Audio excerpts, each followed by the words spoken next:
Hi guys. So welcome to the discussion for chapter 7. 7, yeah? Okay. So have you all watched the video? And then can you understand chapter 7? If you have any questions, you can of course post your questions in the chat comment so that I'll be able to explain to you further. Can you hear me loud and clear?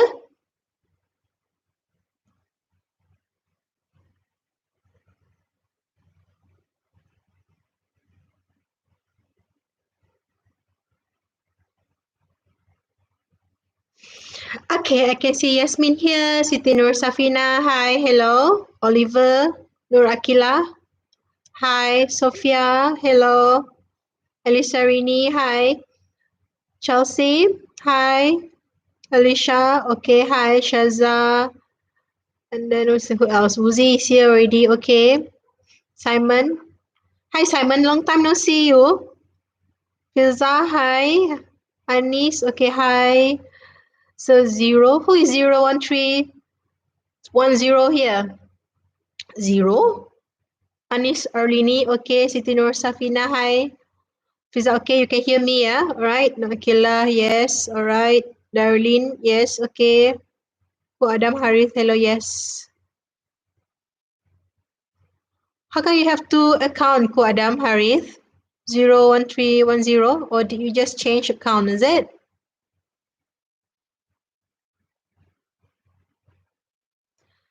Oh, okay, that's another account, never mind. All right. So as you know, chapter 7 is on your second P. So meaning to say we already finished all the first P of our marketing mix, which is on product, which you have learned on the types of product and also product life cycle as well as the product development process.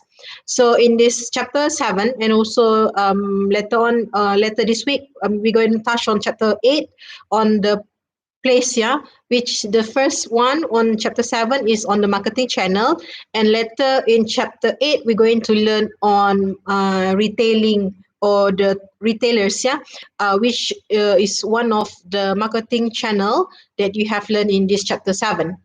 Okay, so chapter 7 is related to the placement of your product, how the product has been brought from the producer to throughout the whole supply chain until it reached the consumers. Okay, so can you understand everything about chapter 7? And if you have any questions, please post on the chat column so that I'll be able to explain to you. Yeah. Yes, Muhammad Salihin, are you awake now?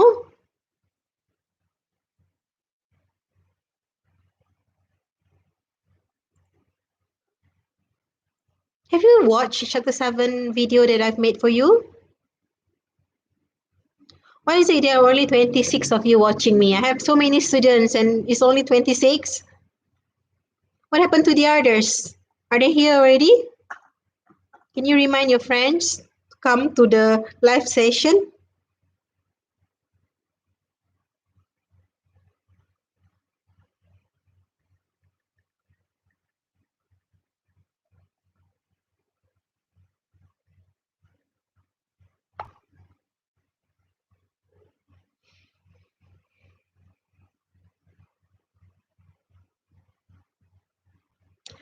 Okay, first question here we have from Amiratun. I can't understand the difference between retailer and supplier. Okay, now you have to bear in mind that when you hear the word supplier, okay, supplier, it is not necessarily just organization that supply raw materials. Okay, so retailers um, requires supply from typically the wholesalers or the merchant wholesalers. Yeah, sometimes retailer can also buy things from the manufacturer. That means manufacturer will supply the products to the retailer.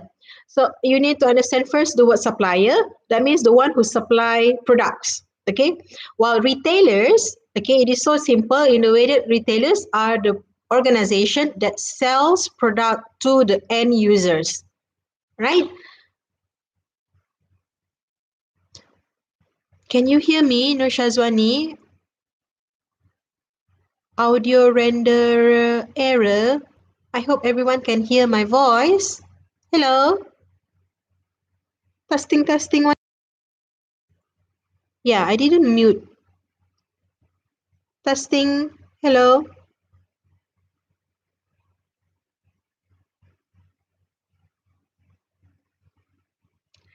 I think, Nur Shazwani, maybe you need to restart your YouTube or your browser if you're watching it using the laptop, because the rest can hear my voice, yeah? All right, good.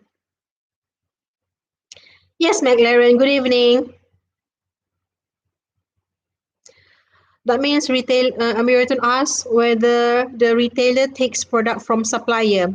Yes, in this case, the supplier for the retailer could be merchant wholesaler, could also be from the agent or broker, or could also be from the manufacturer itself or the producer itself. Okay, because typically retailer, they don't produce products, yeah, they only sell products. Like when you go to Everise, for example, Everise, they don't have any production, yeah.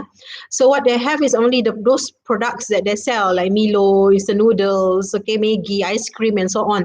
Okay, so what they do is that they want to have those products in their store so that they can sell to you, you as a customer. So the retailer takes products from those suppliers, such as the wholesalers, from the merchant agents or broker, and also from the producer or the manufacturer itself. Kaizan, I don't know what happened to your message. It was retracted. It was auto retracted by YouTube. Yeah, I do not know why. Maybe you are, I don't know, using the words that they filtered as inappropriate. Can you ask again the question if you have any question, Kaizan?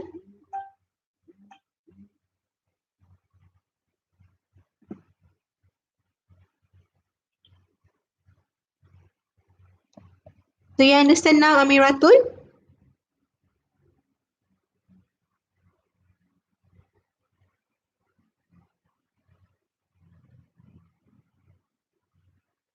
Khairul Hamizan pula.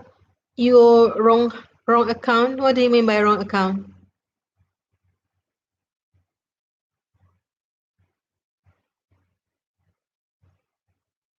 Okay, good. So next question, please. So I have 32 persons watching now. I don't know what happened to the rest of the students. Another question by Amiratun. What is a short and long channel? Short channel meaning you're only using no intermediaries or only one intermediaries. If a long channel, meaning to say you have many intermediaries in between. For example, a short channel means just from the producer directly to the retailer, and retailers sell to the consumer. So that is when you only have one intermediary in between those two, and that is considered as short. But a long channel, perhaps you are using a lot of intermediaries in between.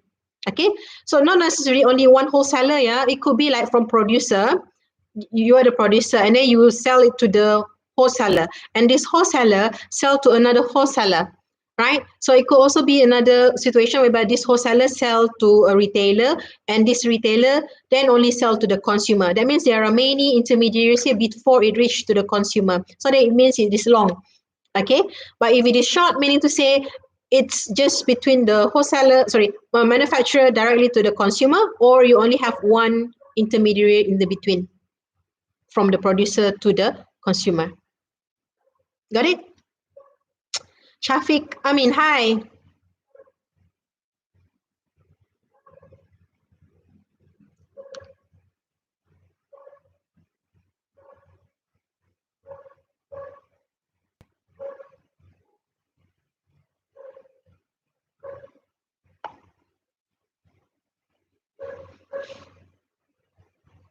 Okay, next question from Alicia Annabelle. Madam, is agent or broker channel the product will be cheaper or expensive? That's a very good question. Now it will always be depends. Okay, depends. Typically it will be cheaper.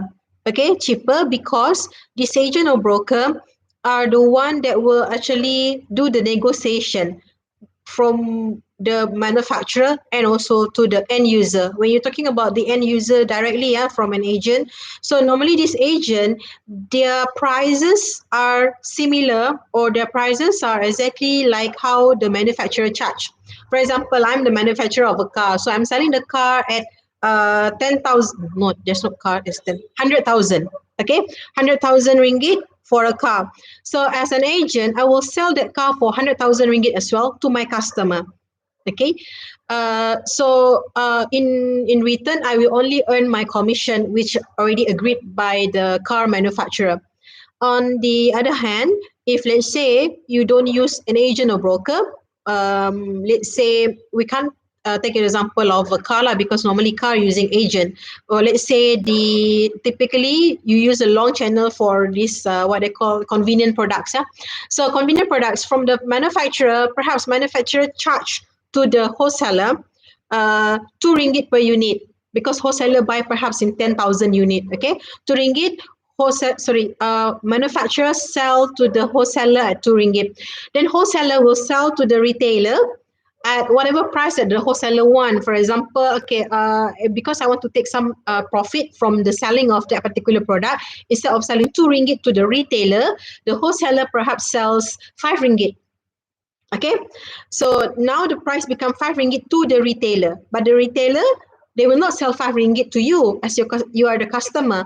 So retailer will typically mark up another percentage of profit to earn from that particular selling of that product. So perhaps retailer will then later sell at 8 ringgit per unit.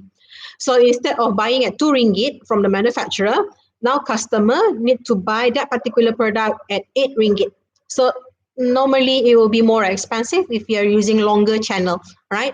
But by using the agent or broker, typically the prices will be cheaper. Okay, Alicia. Next, Miraton, explain more about the wholesaler channel and retailer channel. Okay, now I think I already explained to you just now on how it is being done. Now, do you know wholesaler? Wholesaler in BM, it is called pemborong, pemborong, which pemborong normally will buy in very large quantity. Okay, while retailer is in BM, it is called peruncit. Okay, peruncit, which normally they will buy things from this wholesaler, from pemborong.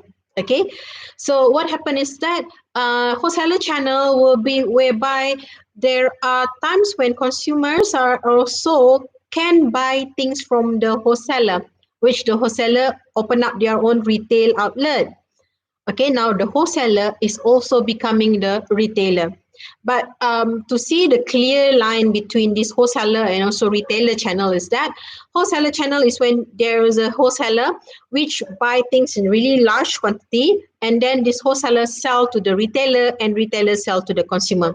While the retailer channel, this retailer, they are big enough that they can buy in large quantity. For example, Giant, Tesco, all right, there are retailers because they sell to you, to the consumers directly. So what happened is that the retailer can buy directly from the manufacturer in very large quantity, perhaps because they have very many branches. Okay, they are very big in nature, and they can what they call it, they can afford to buy in large quantity to sell directly to the consumer. So in this case, retailer doesn't need the wholesaler to buy the things from. Okay, so retailer can actually get supply directly from the manufacturer to sell the products to the consumers. I hope you can understand now, Amiratun. Muhammad Salihin is asking why in transactional function have risk-taking. Okay, these retailers, sorry, not retailers, intermediaries. So the intermediaries, when they do this transactional function, transaction means there is a change. There's an exchange. Yeah? Remember in chapter 1, you learned about exchange process. So what happened is that risk-taking here, in a way, instead of you worry that your product will be, nobody buy your products. Now, as you already sell your product to the intermediaries, the risk of you not getting your product unsold is already zero, because you are actually able to sell the product to the wholesaler. Now the wholesaler will be the one who take the risk in selling that product to the next customer, which is to the retailers. And then retailer, when they buy that particular product from the wholesaler, the retailers own the product. Remember, we're talking about the ownership, right? The one once it passed to another person, another organization, they take the risk. They take ownership. As they take the ownership, meaning to say they take the risk of the product. So in the end, retailer will be the one that hold the very high risk, because retailer already bought the product from the wholesaler. Now it is up to the retailer whether the product will be bought by the customers or not. So if the customer don't buy the product from the retailer will be at the losing side. Okay. So now producer, they already have no risk about that particular product already, because the product has been sold to the retailer. So it's up to retailer just to actually get that product sold. So that's why you can see that many products, if there are what they call it, nearly the expiry date, or it has been too long in the shelf, the retailer starts to give a lot of discounts. Okay, and sometimes those discount doesn't really make money for them. All right, can you understand now, Solihin?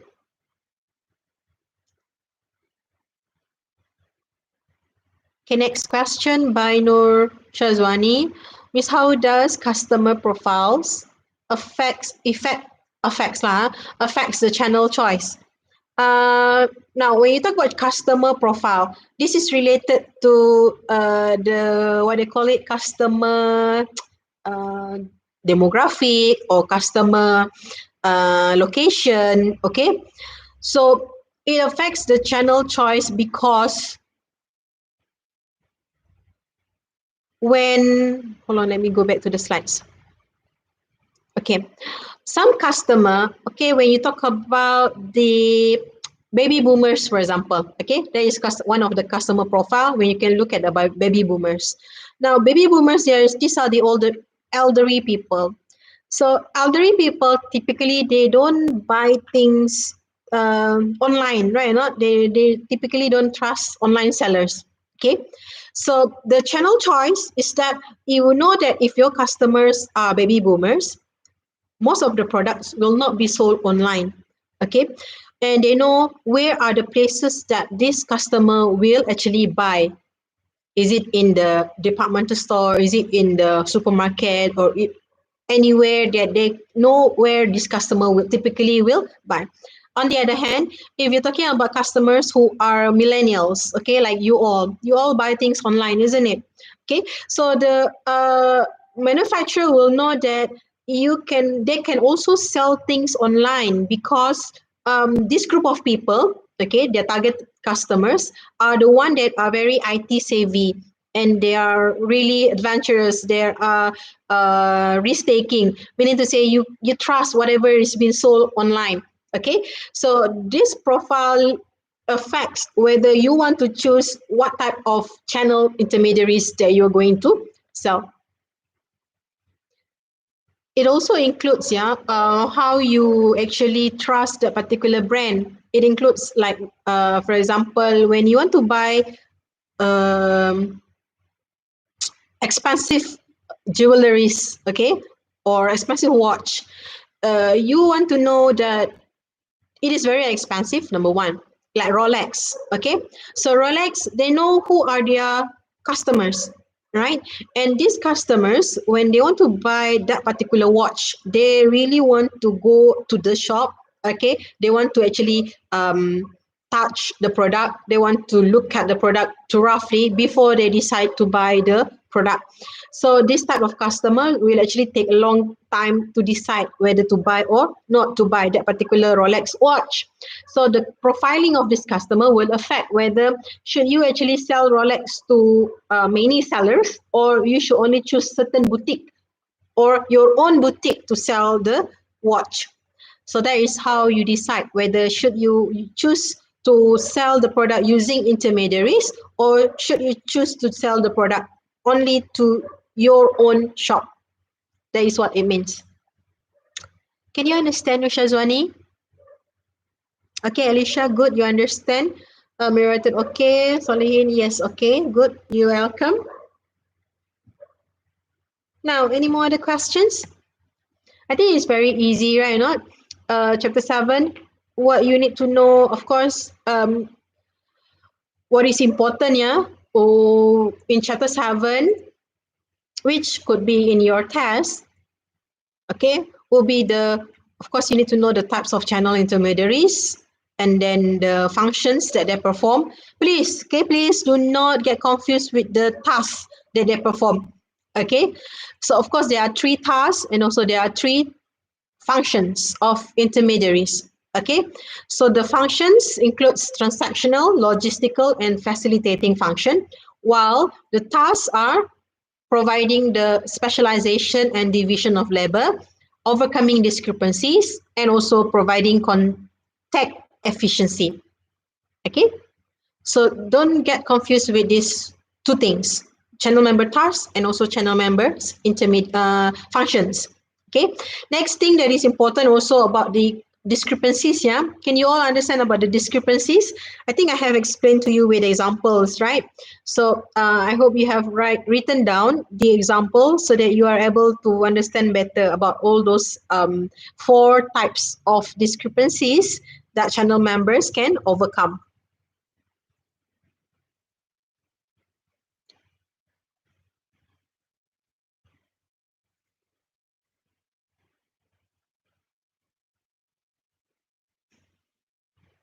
The next part of this chapter that is also important is on the channel strategy decision. Okay, there are three strategy decision that can be done based on the market factor, product factors, and also the producer factors. And last part of this chapter is on the distribution intensity. Okay, so don't get confused with the exclusive intensity, selective intensity, and intensive intensity of distribution. Are you guys here, or am I talking alone now? Or are you guys so sleepy? Is it? It's 4 o'clock.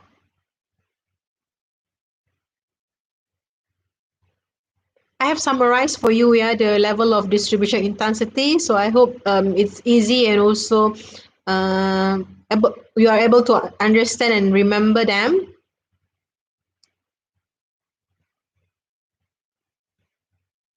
Amiratun, no. Which part is no?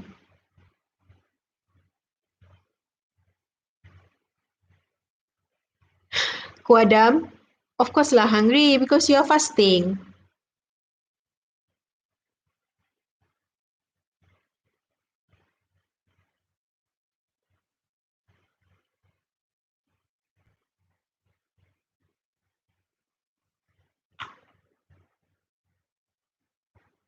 Okay. Okay, see few of you here. I hope the rest of you are also here lah. Huh? Now, Amiratun, you still don't understand, is it? When you say no, miss? What do you mean by no?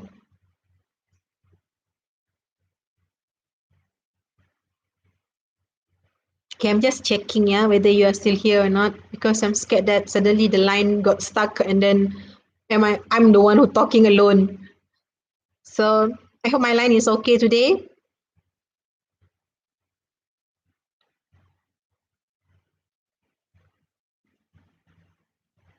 Wow, Muhammad Sharonizam, long time no see you.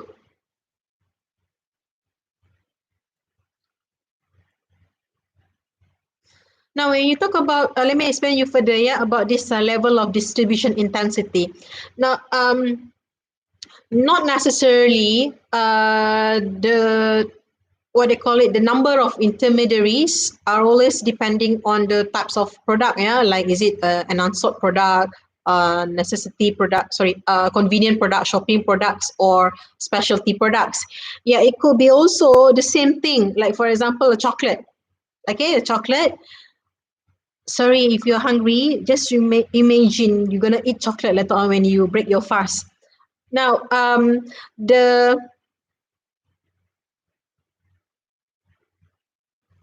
Oh, okay. Amiraton is saying no untuk reply you that I'm not talking alone lah. Okay, thank you.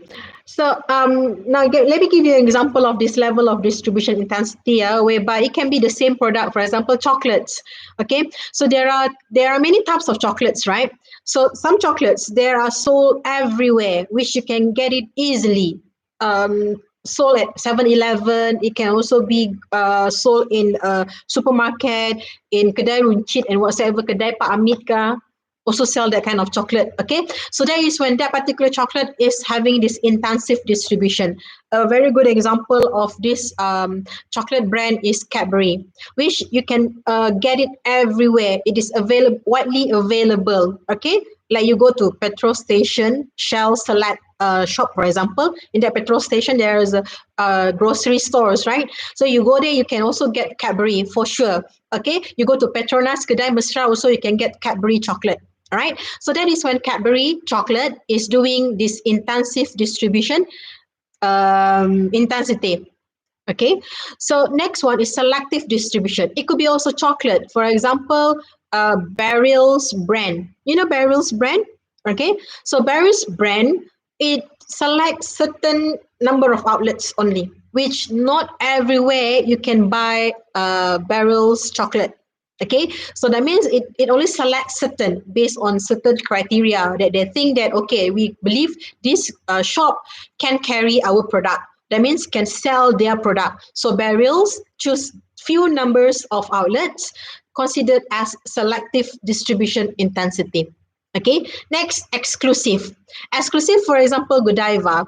You know Godiva chocolate? If you do not know, you can try to Google it. Godiva chocolate is the most, what I know is that one of the most expensive chocolates that they produce. Okay, now Godiva can't be found at any other shops, okay, other than their own Godiva outlet, okay, which and their outlet also not available everywhere. Even in Sarawak, we don't have Godiva chocolate shop. Okay, so they only have in KLCC, for example. They have in I think in KK, they have in Imago, I think, and then in Penang they have in Gurney Plaza or Gurney, I think Gurney Plaza, something they call it. And then Godiva only have in KLCC. Yes, KLCC and KLIA. Okay, so those are the only places that you can get Godiva chocolates. All right, and their distribution is very exclusive because it's very the chocolate is expensive, and they want to what they call it, preserve the exclusiveness of that particular chocolates, and you can only get those chocolates at their own shop outlets. All right, so that is when it is just the chocolate, but it can be an intensive distribution like Cadbury, selective distribution like Barrels, and also exclusive distribution like Godiva. All right, Godiva is 47 on Shopee, is it?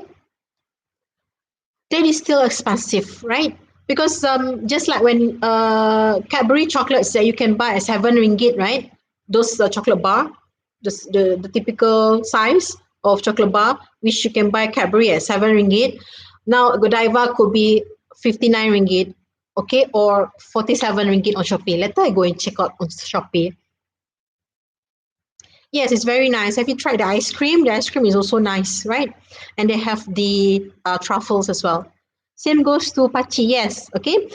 Those chocolates are considered as just food, right or not? But not considered as something that is so hard to find, specialty kind of thing, all right, with high technology kind of thing. But it could be just as simple as a chocolate, but they could have three different level of distribution intensity depending on the brand itself. So that is when the channel distribution is being affected by the producer factor. Okay. Sophia, you Google it and got regret because it looks delicious. Yes, Sophia, of course, chocolate mestilah sedap. Okay, I give you example things like you always eat lah, so that it's easy and you can actually imagine when you think about it. So later on, of course, during this MCO, you can't really go outside, right? But later on during the PKPB, right, they call it, or the CMCO, okay, conditional MCO, right? So you can actually go and see things in the supermarket and you'll be able to see that or relate, yeah? Oh, these are the things that are always available everywhere. That means those are having intensive distribution strategy. While sometimes you can go to this shop, they have it, that particular shop don't have it, perhaps it considered as a selective distribution strategy. And if you can only get the product from their own stores, okay, from their own shop, okay, that could consider as the exclusive distribution strategy. Products sold in Sephora, for example, yeah, for cosmetics and also skincare and shampoo and so on, that only available in Sephora, also using this what they call the exclusive distribution, because they only choose Sephora to sell their product. Okay. So, can you understand so far chapter 7? I think it's very easy, right? You can relate to your daily life when you go to shops to buy things. Or you go to Shopee and it is only sold from the Shopee mall, all right? The Shopee mall, especially if it's related to the specialty products, those can be considered as having selective distribution, okay? Or sometimes it could be exclusive distribution, right?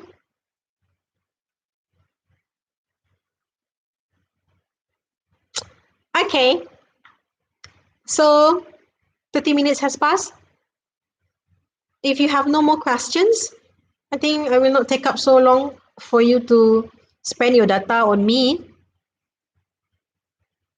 Last 1 minute. Do you have any other questions? If no questions, then I think we can end our live session and I'll give you your QR code. Now, I found out that if let's say I give you the QR code and you scan it later, all right, like 3 or 4 hours later, the system captured your attendance, but it considered as you are late. So that's when you can't get 100% for your attendance list. Okay. So I can't guarantee you will always get 100% because the system did it for you. What I can tell is that as long as it is more than 80%, then you are safe. Okay. Don't worry so much if you don't get 100% for your attendance. Just make sure that it is above 80%, then you will not be barred. Although there are no final exam, I don't know how you'll be penalized. Okay.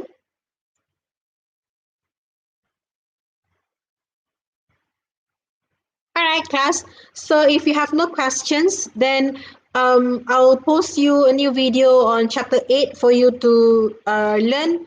And then we'll see if, I'm not sure whether you prefer to have the live session on Monday at this hour or on Friday at 11 a.m. You tell me which one do you prefer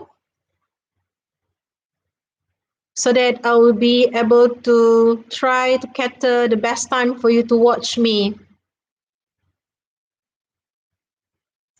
Okay, so perhaps I'll do a poll later on. I'll post a poll. I don't know how to post a poll to you. Then you will tell me whether you want it to be at 4 o'clock on Monday or 11 o'clock on Friday, right? So thank you guys for watching. Don't forget to subscribe. No, I'm just kidding. Bye.